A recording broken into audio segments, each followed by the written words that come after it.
విద్య కేవలం సమాచారాన్ని సేకరించే ఒక ప్రక్రియ కారాదు. నిజమైన విద్య యొక్క ఉద్దేశం మానవునిలో దాగి ఉన్న శక్తులను వెలికి తీయుటయే. విద్య మంచి చెడులను గుర్తించి మంచిని మాత్రమే స్వీకరించేలా తీర్చిదిద్దుతుంది. స్వామి వివేకానందుని ప్రకారం మానవునిలో ఉన్న పరిపూర్ణతను ప్రకాశింపచేయునదే విద్య. కాగా యోగా మానవునిలో ఉన్న దివ్యత్వాన్ని బహిర్గతపరిచే ఒక సహజ ప్రక్రియ. యోగా సంపూర్ణ వ్యక్తిత్వ వికాసానికి సంబంధించిన విజ్ఞాన శాస్త్రం. ప్రాచీన భారతీయ విద్యా విధానంలో నీతి బోధనలు, యమ, వ్యక్తిగత నియమ, ఆసనాలు, ప్రాణాయామం మరియు ధ్యానం వంటి అనేక రకాల యోగ సాధనలు సాధారణ విద్యతో పాటు బోధింపబడేవి. విద్యార్థులు నిర్దిష్టమైన మరియు సంతృప్తికరమైన జీవితం గడపడానికి కావలసిన సంపూర్ణమైన విజ్ఞానం అందజేయబడేది. విద్యార్థులలో శారీరకంగాను, మానసికంగాను అన్ని శక్తియుక్తుల్ని అభివృద్ధి చేయడానికి అనువైన వాతావరణంలో విద్యాబోధన జరిగేది. ఉపాధ్యాయులు విద్యార్థులలో శక్తియుక్తుల్ని అభివృద్ధి చేయడానికి తగిన సామర్థ్యాన్ని, అంకితభావాన్ని కలిగి ఉండేవారు. అదేవిధంగా విద్యార్థులు కూడా చదువులకు అంకితమై ఉండేవారు. విద్యాభ్యాసం పూర్తయ్యే నాటికి భావి జీవితం గురించి స్పష్టమైన అవగాహన ఉండేది విద్యార్థులకి. సమతులిత ఆహారం, తగిన వ్యాయామం, ఒత్తిడి లేని మానసిక పరిస్థితుల ఫలితమే మంచి ఆరోగ్యం.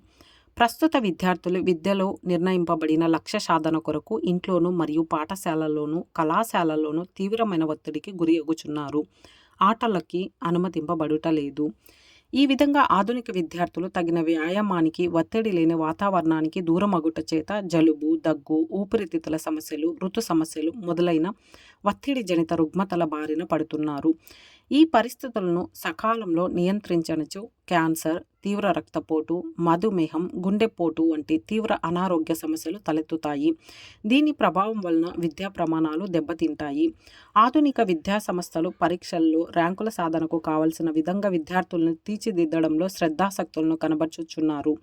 విద్యార్థులకి సృజనాత్మకత, ఆలోచన, క్రమశిక్షణాయుత ప్రవర్తన మరియు సామాజిక స్పృహ వంటి లక్షణాలను అలవర్చుటలేదు. విద్యార్థులలో క్రమశిక్షణా రాహిత్యం, హింసా ప్రవృత్తి, మత్తు పదార్థాలకు బానిసలగుట, పెద్దల పట్ల అవిధేయత, తల్లిదండ్రుల పట్ల బాధ్యతారాహిత్యం వంటి అవలక్షణాలన్నీ మన ప్రాచీన సాంస్కృతిక వారసత్వ మార్గదర్శకాలను విస్మరించిన ఫలితమే.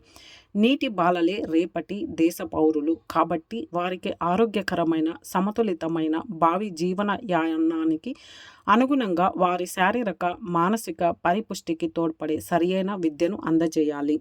యోగ విద్య ఒక పనిని సమర్థవంతంగాను, ప్రతిభావంతంగాను చేయడానికి అనుగుణంగా శారీరక, మానసిక శక్తులకు మార్గనిర్దేశం చేస్తుంది. అంతర్గతంగా ఉన్న శక్తులను బహిర్గతం చేసి ఆశించిన లక్ష్యాన్ని సాధించుటయే దీని ఉద్దేశం. యోగా మానసిక దృక్పథంలో మార్పు తెస్తుంది. వ్యక్తుల మధ్య సదవగాహన, సత్సంబంధాలను పెంపొందిస్తుంది. అంతేగాక రుజువర్తన, నిజాయితీ, ఆత్మ పరిశీలన మరియు స్పష్టమైన భవిష్య దర్శనం వంటి విశిష్టతలను అభివృద్ధి చేస్తుంది.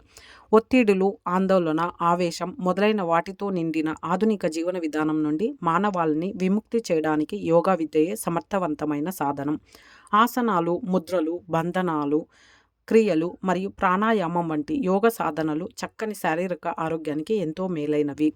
మన శరీరాన్ని, మనసుని సమన్వయపరచడానికి తోడ్పడే శరీరంలోని గ్రంథులు, నాడీ వ్యవస్థపై గొప్ప ప్రభావాన్ని చూపుతుంది. ధారణ, ధ్యానం వంటి యోగ సాధనలు ఆత్మవిశ్వాసం, అవగాహన శక్తి, జ్ఞాపక శక్తి, పునఃపరిశీలన మరియు సదాలోచన వంటి మానసిక శక్తులను ఎంతగానో పెంపొందిస్తుంది.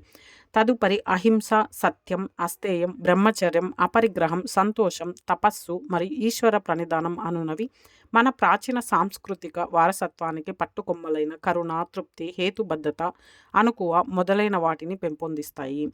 ఆధునిక ప్రపంచంలో పాఠశాలల్లోనూ, కళాశాలల్లోనూ యోగా విద్యను ప్రవేశపెట్టుట ద్వారా విద్యార్థులను పట్టిపీడిస్తున్న కొన్ని శారీరక, మానసిక అనారోగ్య రుగ్మతలను, అసాంఘిక, అనైతిక ప్రవృత్తులను దూరం చేయవచ్చును.